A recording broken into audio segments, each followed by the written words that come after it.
Welcome to Love Punch, where I'm challenging leaders, entrepreneurs, and creatives to make a lasting impact. I'm your host, Ruby Fremont, and I'm here as a catalyst for you, the new generation of thought leaders. Join me each week as I dive into raw conversations with real impact makers. Hey everyone, I am super fucking excited to have my next guest on the show today because this guest was my very first coach when I got into the coaching industry. So it is quite an honor to have her on Love Punch today. Jenn Scalia is a visibility strategist for entrepreneurs who want to make an impact. She's the go-to expert for entrepreneurs who want the world to know their name. This self-professed introvert and single mom went from rock bottom to creating a 7-figure business within 3 years. Known for her tough love, no bullshit style, Jenn helps entrepreneurs overhaul their biggest fears and empowers them to share their message with the world. She's the CEO and mastermind of $1 Million Mommy, a company founded to help women across the world reach their dreams and financial goals. Jenn has been featured in Business Insider, Inc., and Forbes.com. Jenn, welcome to Love Punch. I am excited to be here. I'm excited to jam with you and your audience and share the wealth. I'm excited. Yeah, me too. I mean, it's crazy because I think we worked together. It's been a few years now. Mm-hmm. And you know, it's been really incredible just to watch your journey and watch you expand as a coach and like drop in even deeper in your purpose and who you are. That's been incredible to witness just as a former client. And so much of the work that we did has really stuck. Obviously, I'm not afraid of being visible, Jenn. Thank you. So I'm really, really stoked to have you on the podcast today so we can just jam out on, you know, mindset and things that are some of the stuff that has really helped you get to where you're at and some of the things that you find are really helpful for your clients. So where do you want to start? Gosh, I mean, I guess, you know, we can start with really like why it's so important to have mindset. So, you know, like you said, we worked together. It was about 3 years ago, and I was really heavily focused on like the marketing and visibility and helping people with like the logistical type stuff. And, you know, that's all well and good and it's needed. But what I found through the years and working with people and even working on myself was that the mindset is the most crucial piece. And without that, no matter how much I talk about marketing, I can talk about marketing till I'm blue in my face. It will not work for you. It just will not work. It will not translate. It will not convert if your mindset is not in the right place. If your identity is unclear on, you know, what you desire and what you want and what you want to have, you know, for your business, but also for your legacy. And so I find that, you know, the more work that I do in this realm with people, those are the people that are getting the big results. Those are the people that are making huge transitions and huge strides in their lives and their businesses. Yeah, because I think a lot of people, when they start a business, right, when they go into it, the first thing that they want to do is like, I need to make money. I need to make money. And they work on all the external factors versus internal, you know, and it's easy to kind of fall into that trap. Like, well, I just want to get return on investment in the term, it like fill my bank account. And people don't naturally gravitate towards, well, let me get my shit right first. And I don't know if you found this, but I found this with my work with clients is a lot of people gravitate to that work first, the external, and then they realize it's not sticking. You know, something isn't working. Yeah, no, you're absolutely right. Yeah, most of the people that I deal with that are newer, that are just starting, you know, it's like they hear I can get you clients and I can make you money. And that's definitely what they're jumping on. And it's just like, no, you've got to get this part right. So, and there's no way to really force that. I feel like that person needs to figure that out on their own, you know, when they've done quote unquote all the things, right, and it's still not working and they're doing everything that they're supposed to do and it's still not working. That's when they get that, you know, that real reality check that like, okay, there's something more, there's something deeper. What are these other people doing that are successful, that are just like literally coming on the scene and like blowing up? Like, what are they doing that's different than what I'm doing. And it's all the internal stuff. It's the inner work. It's the identity stuff. It's the mindset stuff that they're really focusing on. And it also makes everything much easier when you're focusing on that and you're in the right spot for that. Yeah. And I found that that's the work that's a little tougher quite often, because that's the work that forces you to like look at your shadows and look at the things that you're not doing very well for yourself.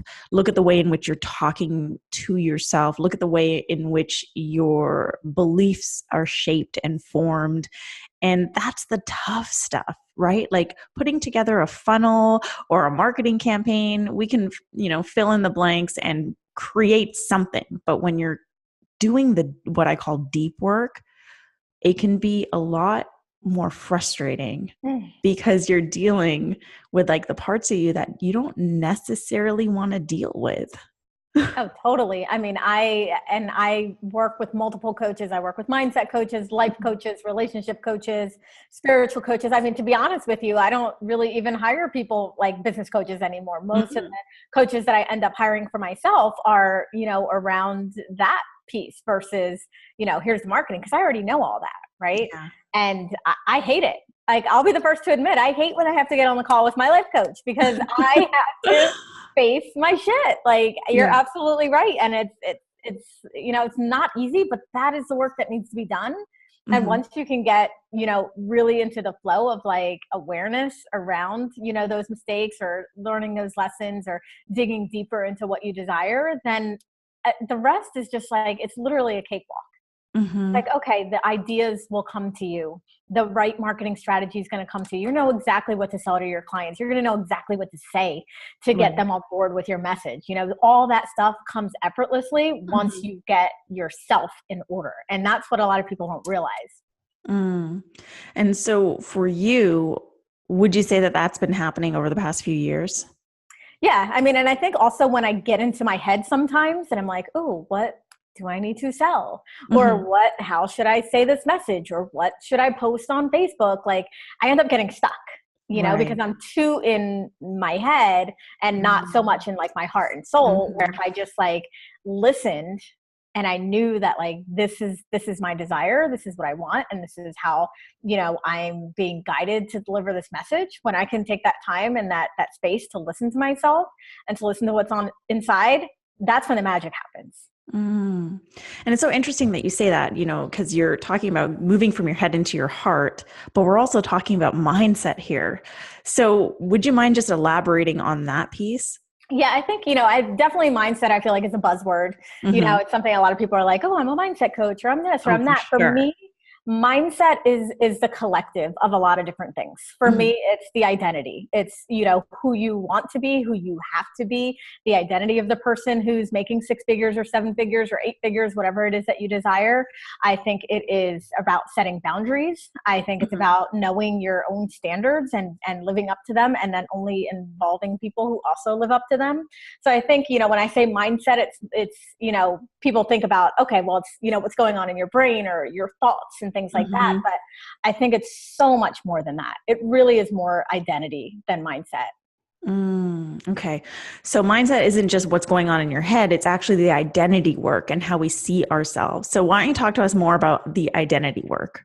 Yeah, I think this is probably the most important thing that people need to nail down is, we have a vision. A lot of people, especially if you're newer, you come in and you're like, I just need to make $5,000 a month, or I just need to make 10 grand a month, and it's usually not for any purpose really, but to like pay your mortgage or pay whatever. And that's just so uninspiring. Like you're not going to get that, it's just inspiring. Like, oh, I need to make just enough so I can just pay my bills. Like, no, it's really about like, okay, the identity of this person who is making the 6 figures, making the 7 figures, like, how does that person act? Who are they around? What are the decisions that they make? What does their day-to-day look like? How are they feeling on a regular basis? What are they doing on a regular basis? What are activities? What are they selling? Who are they selling to? Like, really diving deep into like all of these elements. Yeah. And then, instead of looking at it like, oh, that's a later thing, or that's like a pipe dream, or that would be nice thing. It's like, how can I step into that right now? Right? How can I start making decisions as that person right now? How can I start associating myself with people who are at that level? What boundaries can I set for myself? What standards can I set for myself? You know, what activities can I be doing? So it's really about first, you know, identifying who you want to be, who that person is, and then stepping into that person now, even if you don't feel like you're there yet. Yeah. And it's interesting because so many people, it's like they're waiting. They're waiting for money to come. They're waiting for success to hit. They're waiting for ideas to come. They're waiting to become the person that they want to become, when really you can make a decision here and now to become that person. But that the concept of that, you know, identity work, the concept of saying, well, I'm going to step into who I want to be today, it's really tough for people to wrap their heads around, because I feel like we've been taught as a society that like we have to go through these different stages in life to become who we are, but that's not the way it works.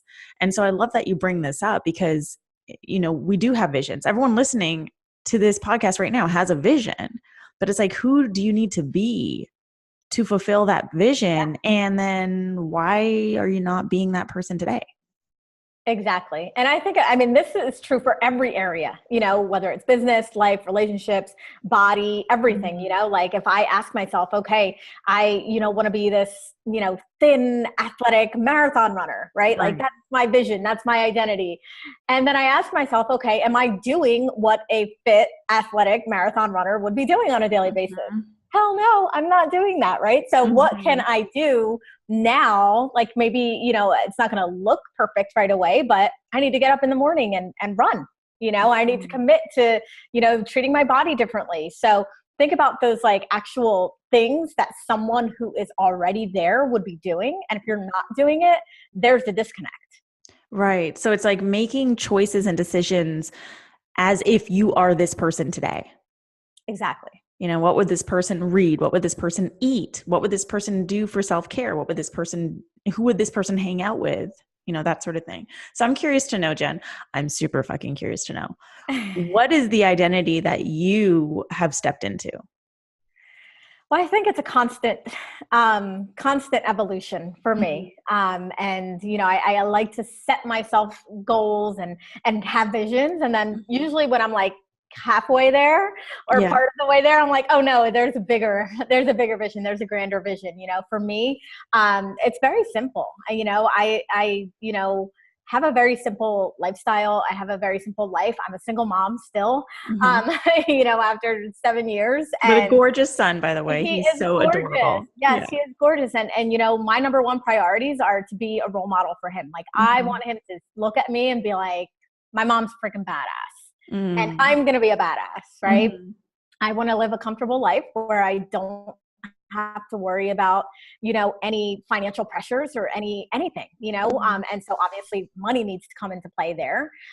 Although money's not just the one thing that I'm trying to achieve, you know, it's not just like, oh, I need to be a multimillionaire. You know, I need to make $10 million. Like I remember I actually coached with someone and I was really aligned with her at the time that I coached with her. And then all of a sudden she started talking about, you know, making $10 million a year. And I was like, I don't resonate with that. Like that, I don't need to make $10,000 or $10 million a year. Like, what do I need to make $10 million a year for? So, you know, I think it's definitely also like associating with like your needs and your desires, but also defining your own success. Like, what does that look like for you?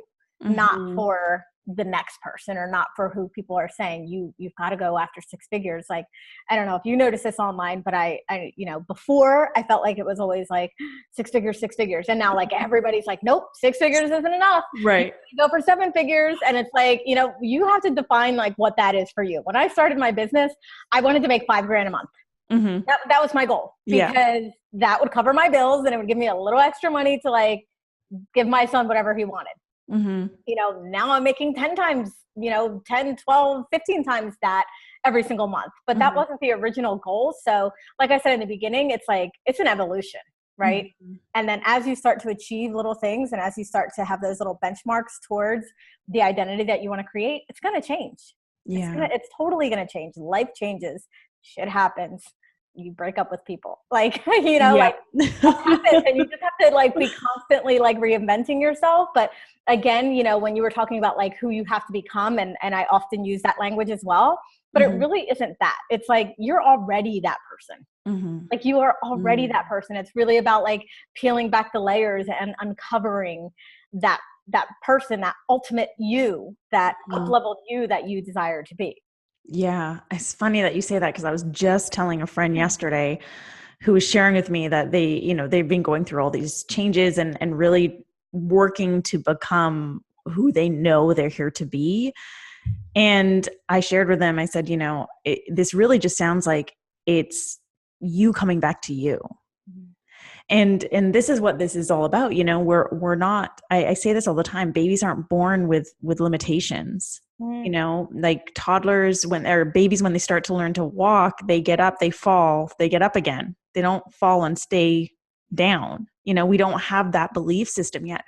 It's the world and society and our parenting and all of that stuff that puts these beliefs on us that, you know, dims our light or puts those layers of the onions on. And we need to get back to who we truly are. So I'm so happy that you said that. And then something else that you said that was really crucial for people to hear is the word evolution. You know, we are constantly evolving with our circumstances, with our life experiences, with what we go through, what we live through, the ceilings that we break. And our evolution plays a huge impact on our identity, because as we continue to evolve, I feel like our identity continues to expand, which is really important. I think a lot of people aim for like, I want to get to this place, and they have it really specific, and then they get there, and then what? Now you're stagnant. Yeah. Now you're fucking stuck. Yeah. It's never that. It's never that for me. That's why when you asked me the question, I was like, you know, well, I don't know. It could change tomorrow, you know? And I think it's really important too, to be open to that. You know, but I notice a lot of people who are, you know, entering entrepreneurship or even have been in entrepreneurship for a while, just like you said, it's like they have this destination, this like vision of like getting somewhere, and that's it, you know? And you know, also people that are really rigid with the plan. Like, okay, here's the destination, that's it, and here's the only way that I can get there. And you really, in order to be successful in life, in business, is to be resilient. Yes. And to have like so many tools in your back pocket that like, hey, when, you know, you get a curveball thrown at you, you know how to handle it. If your launch is flopping, you can, you know, reach into your back pocket and say, okay, I'm not going to lay down and take that as a failure or a flop. I'm going to be like, what else can I do? How can I shift this? How can I change this? And so I think it's really important to have that awareness as well, and be open. Like, I've been saying this for like 3 years, like be open to different possibilities, be open to the change, be open to the evolution. And that's how you're going to like really reach, you know, high levels of success. Yeah. It's like opening your mind versus like having this closed mindset, thinking that things have to be a certain way or a particular way for you to achieve what it is that you want to achieve. It's almost like stunting your growth, because if you're just aiming for X, who says that you can't achieve like 100 times that? Yes. You're like putting yourself in a fucking box by saying this is the only outcome that I'm going to be happy with. Why not be open? So this is so fucking important for people listening to really understand, is that this work is really a constant evolution, and your success is defined only by you. That was something else I love that you said. Your success is totally just defined by you. And that definition can also change. Everything can change within a moment, within a day, you know? And so for in terms of like people standing out, because this is a lot of my audience, is like the people who are really striving to stand out and step into thought leadership and create an impact.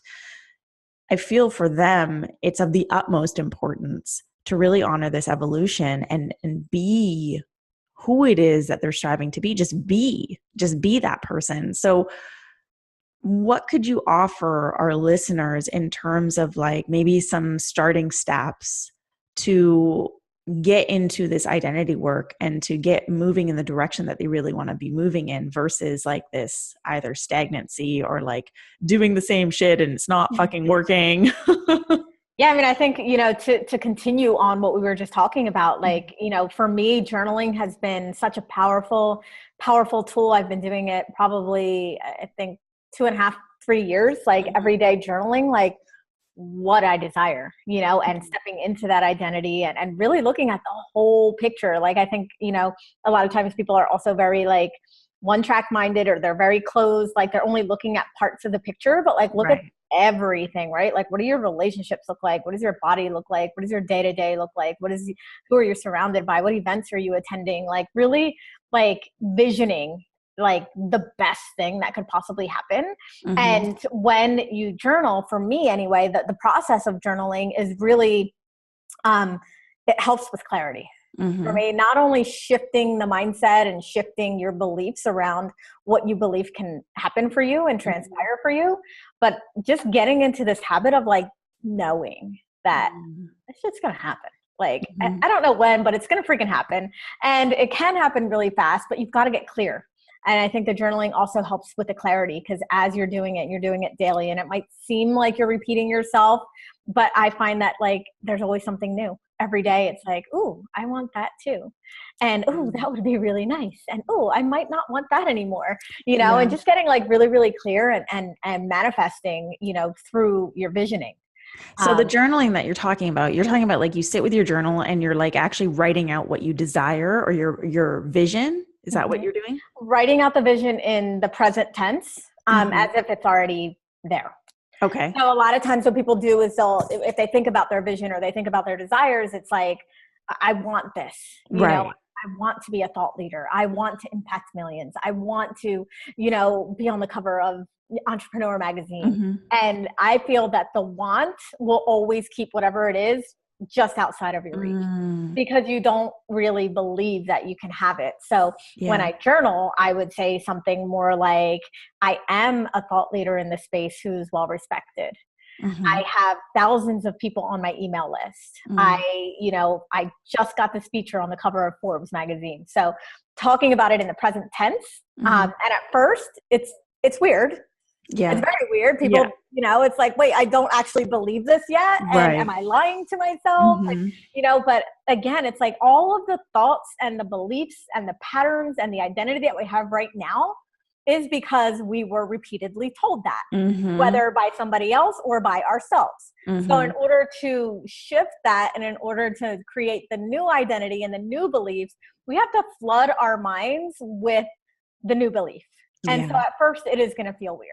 I'll give you that. I get that from people all the time. Yeah, for sure. I'm lying to myself. I'm like, it will get easier, right? So vision it as if it's already there, you already have it, or in the past tense. So like, I already did this. Or ever since I did this. So you can kind of like play around with that a little bit, whatever feels good for you. But that's what I do daily. And I go through every area of my life, my body, my fitness, my relationships, my life, my social life, my business, my finances. Like I go through everything. Like, what's in my bank account? What kinds of clients am I working with? What kind of relationship am I in? All of that stuff, and really vision it. And what it does for me is it, number one, sets me up for the day. Like I feel amazing at the end of my journaling session. I'm like, like, this is amazing. What a great high. This is awesome. But it also like I just live my life as if that's already true. Yeah. And once you do the journaling for a consistent amount of time, you just start to believe that shit. And you're just like, yes, like it's there. It's just maybe not here right now yet. Yeah. Right. But it's here and it's possible for me. So it's definitely a consistent practice that needs to happen. And it doesn't even have to take a long time. It can be 5 to 10 minutes a day, really focusing in on, what are your truest desires, journaling them, or if journaling doesn't work for you, you can do visualization or meditation or something, where you are putting yourself in the present tense of whatever it is you want now. So don't keep it far away from you. Don't keep it as being a want or a one-day thing. It's now. Yeah. Oh, that's powerful. For our listeners, this is something that you can start immediately, put it into action today. Don't wait until tomorrow. And like Jen said, if journaling is not your thing, do visualizations or do a combination of the two, which is also very powerful. I think that it's a lot of people don't understand that the reason that you have these beliefs or these limits upon yourself, or that you think you don't have what it takes to make, 10K a month or whatever the number is for you.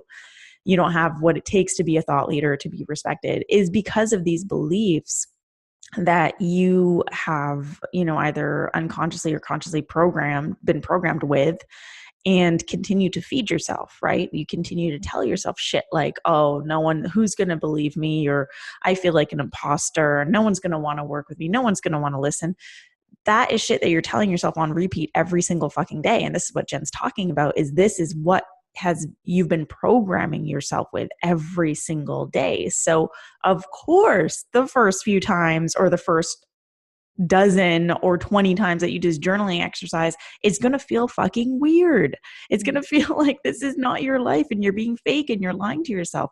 But this is about convincing yourself, for years, for decades, probably you've been telling yourself shit that's not serving you. So it's going to take some time to reprogram, but that can start today by you consciously doing something like this journaling exercise or visualization, so you can flip your paradigm into one that's actually going to serve you.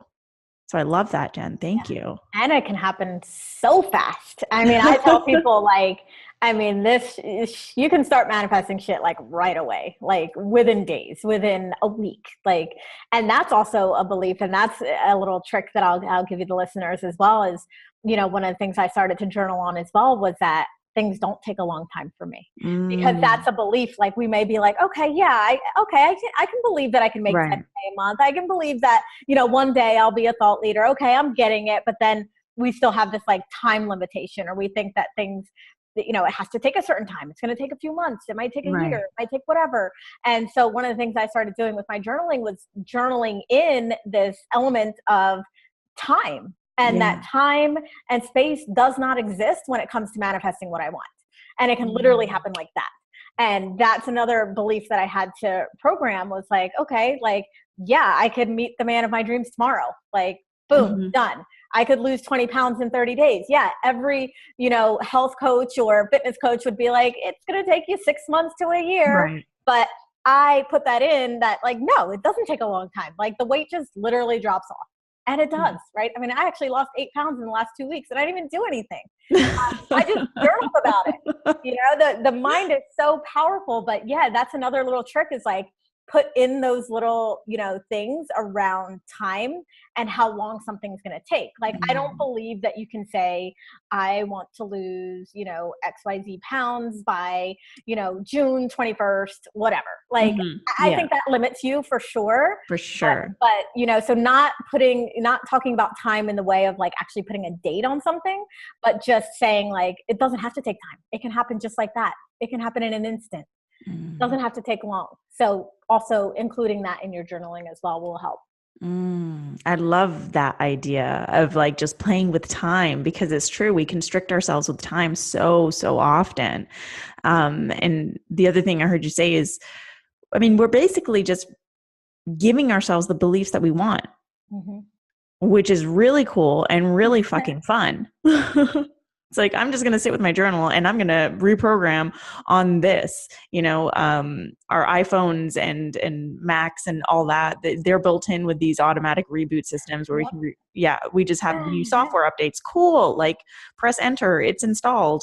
What about us? Well, this is a great way for us to start reprogramming our software, which is powerful because, like we were saying at the beginning of this episode, it's not always the external. You get to a point where the external is not changing anymore. It's because the internal needs to evolve to keep up with the external. If you want to expand externally, you need to expand internally. That's that. Love it. Oh my gosh. So I want to hear your craziest manifestation story. Oh, the craziest one. There's so many. Pick the craziest one. The craziest one. Okay. All right, so I'm going to talk about something that recently happened, because I think this is crazy, and I wasn't supposed to come out with this, so hopefully this episode doesn't come out for a month or so. But I manifested the man of my dreams, and I thought that I manifested the man of my dreams before, but this was completely different. It was really a situation where I was unhappy in a relationship. I actually just created a post about this, and Mm-hmm. I wanted to manifest an upgrade in my relationship. Like that's what I wrote. I said, Yeah. and when I manifest and when I journal, I don't ever use names. Mm-hmm. So like if I'm in a relationship with Bob, I'm not Right. saying like, I need Bob to change. I need Right. Bob to whatever, you know, I don't ever use names. I keep it very fluid and open, just like we were talking about before. I'm not limiting myself. Mm-hmm. And so, you know, a couple months ago, I was like, I want to manifest an upgrade in my relationship because the relationship just wasn't working for me anymore. So I was working on that. And, you know, my initial thought process, of course, was like, I'm going to have an upgrade in this relationship, you know, the current relationship Right. that I'm in. And, you know, what happened was that relationship dissolved like pretty quickly after that. And I was like, man. And at first I was like, yeah, I didn't get what I wanted. Like, well, that manifesting story sucked. Like that didn't work at all. Right. Mm-hmm. But I kept the faith because, you know, for me, one of the things I journal on, or when I'm feeling stuck or when I'm really feeling like broken or in a place that's not good, I always say, you know, do I have faith in the universe? Do I have faith in God? Mm-hmm. And I always say, yes, 1000%, 1000% faith that like everything is working in my favor. And so I just remind myself of that. Mm-hmm. And so long story short, I had a breakup. I reached out to my realtor and I was like, hey, I need to sell this house. Mm-hmm. You know, it was a house I bought with someone, and the realtor was somebody that I was friends with. Mm-hmm. And it just so happens that he broke up with his girlfriend like a week before. So timing. And we ended up just like reconnecting, and it was like an instant, like amazing connection, partnership. And it's just been like crazy. And the funny part of this whole story is that I really had no business ever even buying this house with someone else, with that other person. Like, none.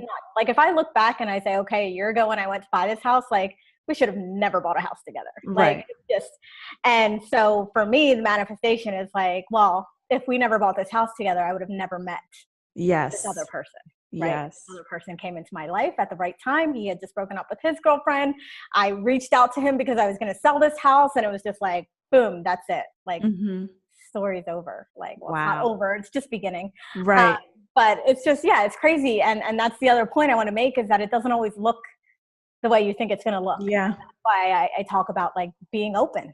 Yeah. Open to the possibilities. Like you said, don't limit yourself. Like, who are you to ask for so little? Like the universe, God, whatever you believe in, has so much in store for you if you just stop putting limitations on yourself. Mm-hmm. What a great story, and what a great example of what happens when you are open. You know, if you had put names on that manifestation, it would have turned out differently. You know, it's kind of like how I ended up in LA. I thought it was going to be a job, but it was by meeting my soulmate, who is my husband.